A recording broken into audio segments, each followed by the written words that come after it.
السلام عليكم ورحمة الله وبركاته. اهلا وسهلا بيكم في قناتي شيماء ابو المجد. فيديو النهارده جميل جدا، سهل وبسيط.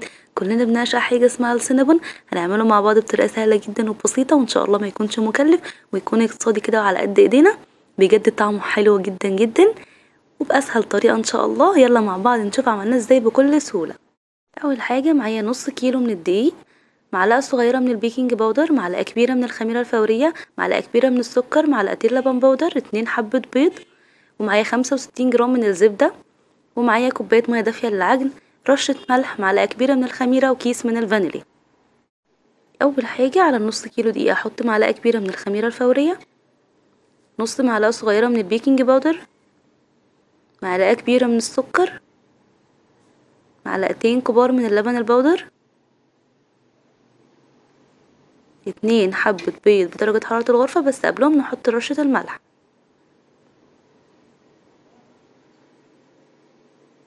نحط كيس الفانيليا، ولو فانيليا سايلة مفيش اي مشكلة خالص. ونحط بقى معلقة الخل، دي مهمة جدا عشان زفارة البيض وبتدي السينابون معانا هشاشة وطراوة حلوة جدا. نبدأ نقول بسم الله بقى ونشغل العجان كده، ونبدأ نضيف كوباية من المية الدافية تدريجي. انا عارفة الدقيق بتاعي بيحتاج مية قد ايه، فانا حطيت على طول كوباية المية. لكن لو انتي مش عارفة نوع الدقيق بيستخدم معاكي مية قد ايه، فانتي هتضيفي كوباية تدريجي لحد ما تشوفي قوام العجينة. واهم حاجة ما تخليش العجينة طرية ولا لينة على طول، لان احنا لسه هنضيف الزبدة دي بقى بدرجة حرارة الغرفة تكون لينة، احنا مش عايزينها سايحة، احنا عايزينها طرية ولينة. انا خلاص كده مش هضيف اي سوائل تاني، لا مية ولا اي حاجة تاني. خلاص كده العجينة معايا هتبقى مظبوطة جدا ان شاء الله. وطبعا ممكن تضاعفي المقادير او تقلليها، مفيش مشكلة خالص. انت ممكن تعملي ربع كيلو دقيق وهيبقى معاكي حلوة جدا. هنا الدقيق اختفى تماما، هبدأ بقى ان هنزل بالزبدة الطرية اللينة لحد ما العجينة بقى تتلم معانا. والعجينه طبعا لما توصل معاكي بالشكل ده اوعي تضيفي دقيق وتقولي ان هي كده كانت طريه معاكي، لا خالص. انت هتعجني فيها لحد ما تلم معاكي، وانت في البدايه مش هتزودي السوائل لحد ما تضيفي الزبده. وبعد ما تضيفي الزبده لو حسيتي ان هي لسه يابسه معاكي ممكن تضيفي سوائل، مفيش مشكله. خلاص هنا العجينه معانا تمام جدا، اتعجنت كويس وطريه وبتلزق حاجه بسيطه، هو ده اللي انا عايزاه عشان ناخد افضل نتيجه. هلم العجينه بتاعتي بالشكل ده كويس جدا، وهحطها بقى في طبق فيه دهنه كده من الزيت، وادهنها برضو بالزيت، والطبق مدهون كده بالزيت، وهغطيها واسيبها تخمر لمدة ساعة، لان طبعا الجو شتا، فانتي هتسيبيها لمدة ساعة ولحد طبعا ما نخلص الحشوات والصوصات اللي احنا نعملها مع بعض.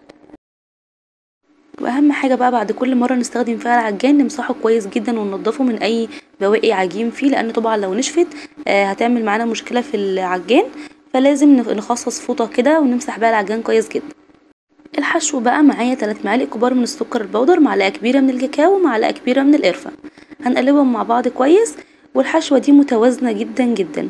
لو حابة تزودي القرفة يبقى هتحطي مثلا معلقة كاكاو ومعلقتين قرفة، لو حابة تزودي القرفة هتحطي معلقتين كاكاو ومعلقة قرفة.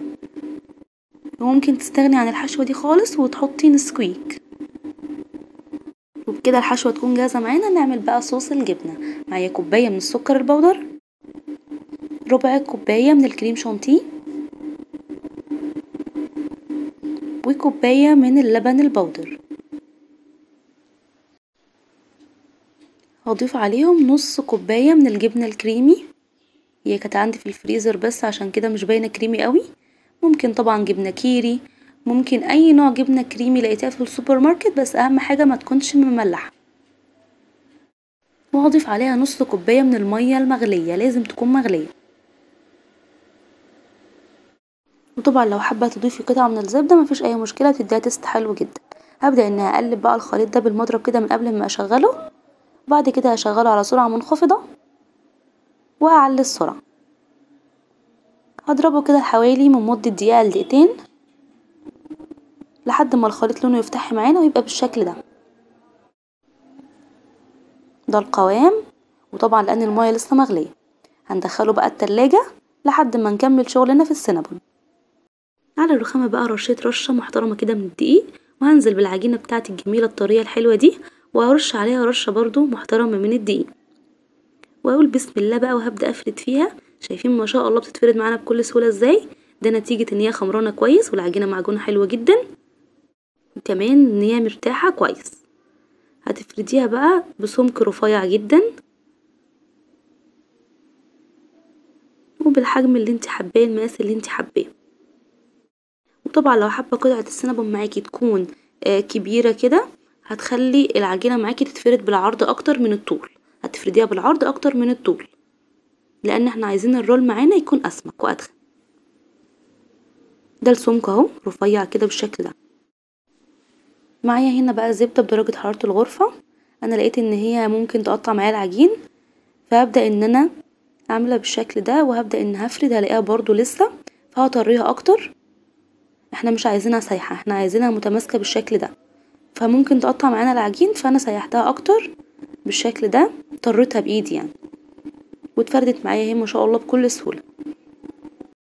هفرد كمية كويسة كده من الزبدة على العجين عشان يبقى مورق معانا، وكمان الحشو تثبت عليه. طبعا في الوصفة دي لازم نستخدم زبدة، ما ينفعش ان احنا نستخدم سمنة، وبرده كمية الزبدة على حسب رغبتك، بس هي اما تكون كميتها كويسة النتيجة بتبقى فعلا حلوة جدا. هنا وزعت بقى كل كمية الزبدة زي ما انتم شايفين كده ما شاء الله. نشوف بقى الحشو مع بعضنا اللي احنا عملناه، الحشوة بجد متوازنة جدا، كمية الكاكاو مع كمية القرفة والسكر حلوة جدا، وفي الاخر بتاخدي نتيجة السينابون روعة، مش مسكرة اللي هي تجزع او محتاجة سكر، لا بجد بتبقى في منتهى الجمال. امشوا بالخطوات والمقادير اللي انا بقولكم عليها تطلع معاكم حلوة جدا. نبدأ بقى نوزع الحشو اللي احنا عملناه مع بعض ده بالشكل ده اهو ما شاء الله. وبرده كمية الحشو زي ما انت حابة، ممكن تضاعفي المقادير اللي انا قلتلك عليها وتخلي كمية الحشو كتيرة، مفيش مشكلة، بس كمية الحشو دي كويسة جدا. هوزع بقى كل كمية الحشو اللي معايا، وما اجيبش على الاطراف خالص اللي انا هقفل عندها، اللي هي النهاية اللي هي قدام دي، ما اجيش عندها خالص. هبدأ بقى ان انا الف رول، ممكن طبعا تساوي الاطراف وتلفي مفيش مشكلة، وممكن انك تقطعي العجينة معاكي مستطيلات وتلفي كل مستطيل لوحده وتعملي كل سينابونية لوحدها. بس انا طبعا مش هطلعه اوردر او كده وعامله للبيت، فانا ما عنديش اي مشكلة، لفيت على طول ولا سويت اطراف ولا اي حاجة. هاجي بقى في الاخر مسحة كده بالمية بالفرشة عشان العجين يلزق معانا والسينابون ما يفتحش، عشان كده ما كنتش بجيب حشو على الاطراف. نشيل بقى كل زوائد الدقيق دي، ننضف الدنيا حوالينا كده، ونبدأ ان احنا تقطعي بالسكينة او بالخيط حسب راحتك وحسب ما انت حابة. هو ما شاء الله بيتقطع معانا بالسكينة بكل سهولة، لان العجينة معانا طرية جدا، وبصراحة هتديكي نتيجة في منتهى الجمال. دي احلى طريقة عملت بيها السينابون. نرص على طول بقى في الصينية بتاعتنا بالشكل ده، مش بندهنها لا زيت ولا سمنة ولا زبدة ولا اي حاجة خالص. شايفين مورق والحشو كميتها كويسة وجميلة جدا ما شاء الله. طبعا لو انت عايزاه اكبر زي ما قلتلك هتفردي بالعرض اكتر من الطول، عشان القطع معاكي تكون اكبر لو انت مثلا هتطلعي اوردرز او كده. بالشكل ده اهو هنرص بقى كل الكمية اللي معانا ما شاء الله، عملت كمية كويسة جدا. لو انت هتكبريها طبعا في العرض فهي هتعمل معاكي تقريبا 12 واحدة بحجم حلو جدا جدا، او 10 وحدات بس كده. نسيبها تخمر بقى قبل ما ندخلها الفرن، نغطيها بس اهم حاجة، لان طبعا الجو شتا وعشان ما تعملش معانا قشر على العجين. نغطيها ونسيبها تخمر، وبعد كده هندخلها الفرن شغالة من تحت بس الرف السفلي على اعلى درجة حرارة لحد ما ياخد لون من تحت، نشغل الشواية ياخد لون من فوق، وبس كده.